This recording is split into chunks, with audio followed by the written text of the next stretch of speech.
Hi good morning सत श्री अकाल ते आदाब ते नमस्कार ते वनकम ਤੁਹਾਡਾ अपना डॉक्टर नवनीत कालरा। बहुत ही टॉपिक ऐसा है जहाँ पे लोग बहुत परेशान रहते हैं और उसी परेशानी को देखते हुए लोग उसका फ़ायदा उठाते हैं। बड़े सारे बाबा, मेडिकल बाबा और फलाना ये वो। क्रॉनिक प्रॉब्लम्स जब होती हैं, जब किडनी ख़राब हो जाए, लीवर ख़राब हो जाए, तो फ़ायदा उठाने वाले लोग सामने आ जाते हैं, चाहे वो फिर एलोपैथिक हों, फिर चाहे वो आयुर्वेदिक हों, चाहे फिर नेचुरोपैथ हों। तो क्रॉनिक बीमारियां जो होती हैं तो वो आपको मेंटली बहुत अपसेट करती हैं, आपकी जेब भी खाली करा जाती हैं। आज बात करने आ रहा हूँ किडनी फेलियर के ऊपर, क्रॉनिक किडनी डिजीज। देखो, नो डाउट किडनी फेलियर या सीकेडी एक ऐसी बीमारी है जहाँ पे हमेशा ही प्रॉब्लम आती है पेशेंट्स को, फाइनेंशियली, मेंटली, हर तरह की प्रॉब्लम। मैं बात आज करूँगा कि क्या जहाँ पे पेशेंट को डायलिसिस की ज़रूरत पड़ती है, एक डॉक्टर बोल देगा आपको आपका क्रेटिन 7 है, 8 है, 6 है, वो बोलेगा डायलिसिस कराओ। दूसरा 8 है या 9 पे भी बोलेगा नहीं अभी रुको, नहीं करानी है। ठीक है, तो जनरली क्या है कि टॉपिक आज यही है कि क्या अर्ली डायलिसिस का कोई फ़ायदा है, कि जल्दी डायलिसिस शुरू करने से कोई फ़ायदा है, और डायलिसिस के क्या साइड इफ़ेक्ट हैं, यही टॉपिक है। ठीक है, और डायलिसिस एक टेम्परेरी इलाज है, और ये भी टॉपिक है कि डायलिसिस के बाद इंसान कितने दिन तक ठीक रहते हैं। जनरली एवरेज डायलिसिस के बाद 5 से 10 साल तक पेशेंट ठीक रहते हैं, अगर वो हफ्ते में 2 या 3 बार होती है, रेगुलर होती है तो। कई बार 15-20 साल तक भी देखा गया पेशेंट, इवन 25 साल तक भी हम लोगों ने देखे कि पेशेंट ठीक ठाक चलते रहे हैं।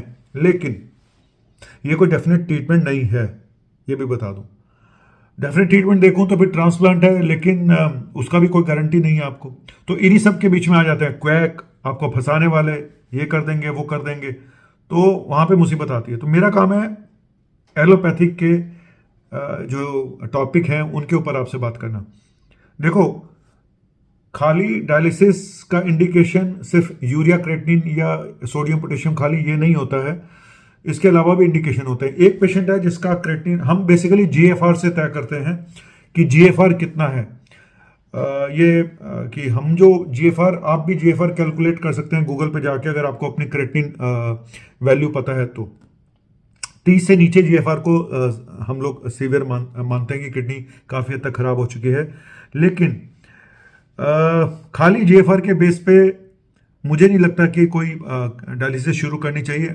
अब एक बंदा है, मान लो कि जिसका 6 क्रेटिन है या 7 क्रेटिन है या 8 क्रेटिन है, 7 क्रेटिन है, उसको प्रॉब्लम है कि उसका पोटेशियम बढ़ा हुआ है, उसका एनीमिया बहुत ज़्यादा हुआ पड़ा है, 5 हीमोग्लोबिन रह गया है, बीपी हाई है, न्यूट्रिशनल इतना वीकनेस हो गई है, खड़ा नहीं हुआ जा रहा है, पेशेंट को उल्टियाँ हो रही हैं, वॉमिटिंग के साथ साथ उसको पानी भी भर गया है बॉडी के अंदर, सांस लेने में प्रॉब्लम हो रही है। तो ये पेशेंट बिल्कुल एक टिपिकल पेशेंट है जिसकी डायलिसिस होनी चाहिए। अगर अगर अगर दवाइयों पे नहीं संभल पा रहा है, दवाइयां दे रहे हो, सब कुछ कर रहे हो, आपने सब कुछ करके देख लिया दवाइयों पे, लेकिन नहीं हो पा रहा है, तो डायलिसिस से वो एक्स्ट्रा फ्लूइड निकालना पड़ेगा, जो पोटेशियम अचानक बढ़ गया है उसको ठीक करना पड़ेगा। तो डायलिसिस जरूरत पड़ सकती है ऐसे पेशेंट में। लेकिन यही पेशेंट, दूसरा पेशेंट है जिसका क्रेटिनिन भी इतना ही है, लेकिन उसको कोई प्रॉब्लम नहीं है। सिर्फ उसको क्या प्रॉब्लम है, उसको कोई वॉमिटिंग नहीं है, उसको नोजिया नहीं है, वो खाना भी खा रहा है, उसका हीमोग्लोबिन नो डाउट कम है, क्योंकि इतना क्रेटिनिन होगा, हीमोग्लोबिन तो कम होगा ही होगा, उसका क्रेटिनिन 7-8 के आसपास है। ठीक है, और पानी भी ज़्यादा नहीं भरा हुआ है, दवाइयों के सारे पानी भी बॉडी में से निकल जाता है। तो ऐसे पेशेंट में पैलिएटिव ट्रीटमेंट की जरूरत बहुत ज़्यादा होती है।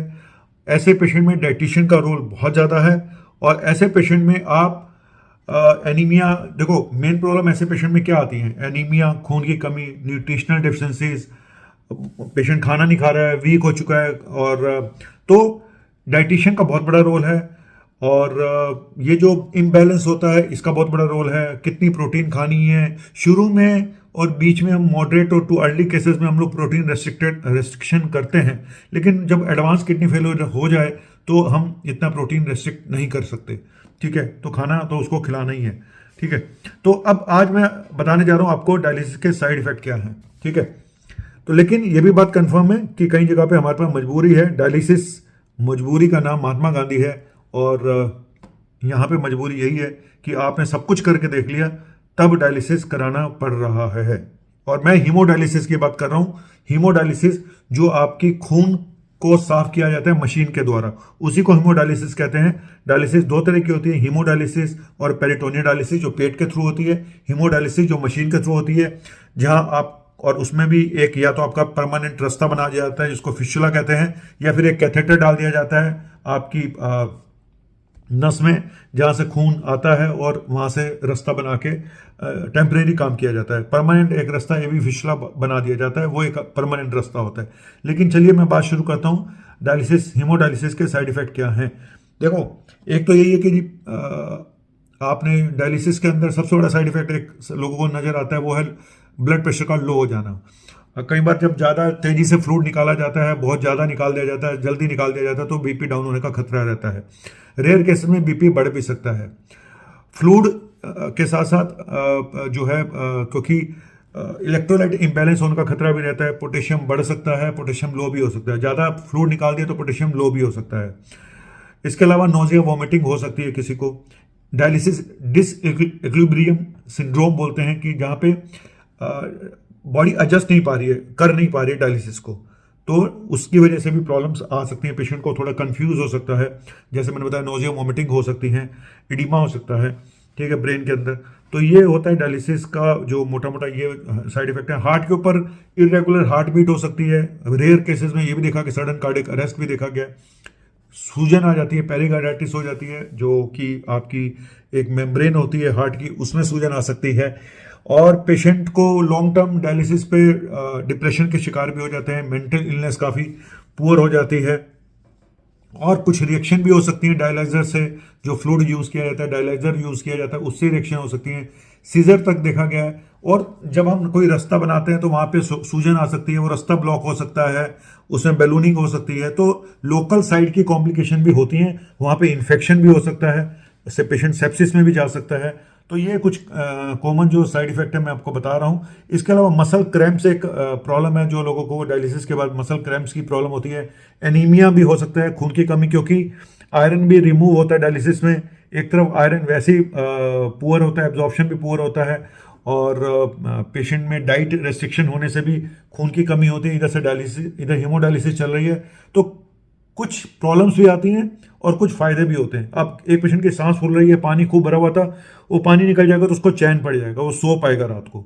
तो कुछ फायदे भी हैं और कुछ छोटे मोटे वो भी होते हैं, नुकसान भी होते हैं। ड्राई स्किन हो सकती है, इचिंग हो सकती है, और मैंने ऑलमोस्ट आपको सारे ज़्यादातर साइड इफेक्ट बता दिए हैं। लोकल साइड इफेक्ट बताए, जहाँ पे हमारा रास्ता बनाता है वहाँ पे प्रॉब्लम आ जाती है, रास्ता ही नहीं बन पाता। कई बार आपने फिस्टुला बनाया तो वही फेलियर हो गया, सक्सेस ही नहीं हो पाई, वो रास्ता ठीक से ही नहीं बन पाया, उसमें सूजन आ गई है, इतने सूज जाते हैं हाथ, फिर दूसरी जगह से वहाँ पे साइट देखनी पड़ती है, कहीं ग्राफ्ट लगाएं, क्या करें। तो ये प्रॉब्लम भी बड़ी है। मैं हीमोडायलिसिस की बात कर रहा हूँ, ना कि पेरिटोनियल डायलिसिस की। तो ये मैंने साइड इफेक्ट बताए हैं। तो मैं जनरली जब पेशेंट को इंट्रोड्यूस करता हूं तो मैं चाहता हूं कि ग्रेडेड डायलिसिस होनी चाहिए, कि धीरे धीरे डायलिसिस को बढ़ाया जाए। अगर शुरू भी कर रहे हैं, कई बार तो इमरजेंसी होती है कि आपको करनी, लेकिन एक स्लो डायलिसिस भी होती है जहाँ पे धीरे धीरे डायलिसिस की जाती है, जहाँ पेशेंट हमें लगता है कि कॉम्प्रोमाइज है। हाँ, डायलिसिस कराने से पहले उसका कार्डियक स्टेटस भी देख लेना चाहिए, उसका इको वगैरह करा के भी देख लेना चाहिए। लेकिन आज मैं आपको बताऊं, most common cause of death dialysis में हार्ट प्रॉब्लम है। ज़्यादातर पेशेंट हार्ट की वजह से, क्योंकि हार्ट की सेकेंडरी प्रॉब्लम होनी शुरू हो जाती हैं किडनी पेशेंट्स को। और कॉमन कॉज जो किडनी फेलियर, मैं डायलिसिस की वजह से नहीं कह रहा हूँ, किडनी फेलियर में, किडनी फेल होने के बाद जो सबसे कॉमन कॉज डेथ का होता है वो हार्ट प्रॉब्लम होता है। चाहे वो फिर ब्लॉकेज हो, या हार्ट की मसल वीक हो जाए, हार्ट फेलियर हो जाए, कुछ भी हो जाए, या फिर इरेगुलर हार्ट बीट हो, या सडन कार्डियक डेथ हो, तो किडनी के बाद सबसे ज़्यादा खतरा जो है वो हार्ट के ऊपर ही आता है। चलिए, ये तो मैंने किडनी फेलियर का एक कॉम्प्लिकेशन आपको बता दिया। और भी किडनी फेलियर की लॉन्ग टर्म कॉम्प्लिकेशन होते हैं, वो मैं फिर आपको दूसरे वीडियो में बताऊंगा कि और क्या क्या हो सकते हैं। ये मैंने जो बताए आपको कॉम्प्लिकेशन डायलिसिस की बताए हैं। बात यह है कि फिर वही आप बोलोगे सर जब डायलिसिस की कॉम्प्लिकेशन है तो फिर हम डायलिसिस कराएं क्यों, ये भी बात है ना। सर आपके पास कोई चारा नहीं होता, जब पानी इतना भर जाता है बॉडी में और पेशेंट का पोटेशियम 7-8 हुआ पड़ा है, पेशेंट को कभी कार्डियक अरेस्ट हो सकता है, तो आपके पास चारा क्या, ये बताइए। अब उन या तो बाबाओं की डायलिसिस में घुस जाओ, वहाँ पे लिटा देते हैं गर्म पानी में, इसमें वो पोस्चरल थेरेपी, फलाना थेरेपी, उसके बाद पेशेंट या तो वहीं पर खप जाते हैं, या घर जाके कोई प्रॉब्लम आ जाती है, या फिर सीधा वो आईसीयू में पहुंचते हैं और वेंटिलेटर पर चले जाते हैं। ये कहानी चल रही है, और मैंने पहले भी इस वीडियो बनाया था कि जो डायलिसिस, किडनी एक ऐसी बीमारी है या कैंसर एक ऐसी बीमारी है जिसके बहाने ये जो इस तरह की पद्धतियां हैं जहां पे रिजल्ट की ये गारंटी, आई मीन ये खुले हम बोलते हैं जी इसको बंद कर दो इसके साइड इफेक्ट है, मैं भी बोल रहा हूँ डायलिसिस के साइड इफेक्ट हैं, लेकिन आपको ये देखना है कि आपके पेशेंट को बेनिफिट ज़्यादा मिल रहा है या साइड इफेक्ट कम मिल रहे हैं, आपको ये देखना होता है। जैसे वैक्सीन के साइड इफेक्ट है, लेकिन वैक्सीन लगाने के साइड इफेक्ट ज़्यादा हुए या वैक्सीन लगाने के आपको फायदे ज़्यादा हुए, यही देखना होता है। अगर ऐसा होता तो लोग फिर BCG वैक्सीन ना लगवाते, है ना, बचपन में डिप्थीरिया की, टिटनेस की वैक्सीन ना लगवाते अगर साइड इफेक्ट।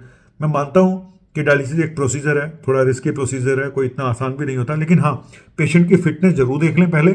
और हमने डायलिसिस के दौरान कई बार आयरन के इंजेक्शन देने पड़ते हैं, कई बार ब्लड भी चढ़ाना पड़ता है, तो ये एक ऐसा प्रोसीजर है जिसमें कहते हैं कि आदमी जाए तो जाए कहाँ। ये बीमारी एक ऐसी है जिसमें हर कोई हेल्पलेस होता है, लेकिन मुझे ऐसा लगता है कि एक नेफ्रोलॉजिस्ट की टीम में एक अच्छी डाइटिशियन का होना बहुत जरूरी है, बहुत जरूरी है, क्योंकि आपको डाइट प्रॉपर बताना, फ्लूइड कितना लेना है, कितना पानी पीना है, लो सॉल्ट डाइट देनी है, लो फास्फोरस डाइट देनी है, प्रोटीन कितनी आपको देनी है, ये सब आपकी डाइटिशियन आपको जज करेगी और बताएगी। लेकिन डायलिसिस का इंडिकेशन खाली क्रेटिनिन लेवल नहीं होता है, ये मैं फिर बोल रहा हूँ, सिम्टम बेस्ड भी होता है। पेशेंट को सिम्टम अगर बहुत ज़्यादा हो रहा है, पेशेंट कुछ खा पी नहीं रहा है, भले क्रेटिनिन 7 भी क्यों ना हो, 6.5 भी, डायलिसिस करनी पड़ सकती है। लेकिन यहाँ पे ये रोल है पैलिएटिव एक ट्रीटमेंट का, कि आप, कई बार पेशेंट ऐसे होते हैं जहाँ पे डायलिसिस प्लस माइनस होता है कि हम करें ना करें, करें ना करें, तो वहाँ पे एक अगर आप एनीमिया करेक्ट कर दें, उसकी डाइट ठीक कर दें, उसको गलत दवाइयों से बचा लें, उसको फ्लूइड बता दें कितना लेना है, थोड़ा सा एक्सरसाइज, थोड़ा सा वॉक, तो इसके सहारे भी आप उसको एथ्रोपाइटिन के इंजेक्शन वीकली देके और उसकी डाइट ठीक करके काफ़ी हद तक आप उसका और आने वाले 6 महीने, साल, 2 साल तक आप संभाल सकते हैं। और मेंटली उसको थोड़ा सा बोलें, थोड़ा मेडिटेशन, योगा जरूर करें, क्योंकि इस समय मेंटल हेल्थ बहुत ख़राब हो चुकी थी पेशेंट की, सब तरफ उसको अंधकार ही अंधकार नज़र आ रहा होता है। तो चलिए, आज छोटा सा टॉपिक था, नए फ़ोन से बनाया, बताइएगा कैसा बना, मुझे भी नहीं पता है, बिना किसी माइक्रोफोन के बना रहा हूँ, और कैसा बना बताइएगा। और कोशिश करूँगा इस किडनी फेलियर के बारे में और आपको बता पाऊँ। लीवर के बारे में तो बहुत सारे वीडियो बना चुका हूँ, फाइब्रोस्कैन के ऊपर, और एक लीवर, मेरा रोल अब मुझे लगता है कि प्रिवेंटिव हेल्थ चेकअप, प्रिवेंशन पे ज़्यादा होना चाहिए बजाय ट्रीटमेंट में, क्योंकि जब एक बार बीमारी बढ़ जाती है फिर कुछ नहीं कर सकते, फिर ये झोला छाप और बाबा यही सब आपको लूटेंगे, और आप लूटोगे, क्योंकि आपको कोई चारा नज़र नहीं आता, आपको कोई रास्ता नज़र नहीं आता। Thank you very much, bye, शुक्रिया, बाय।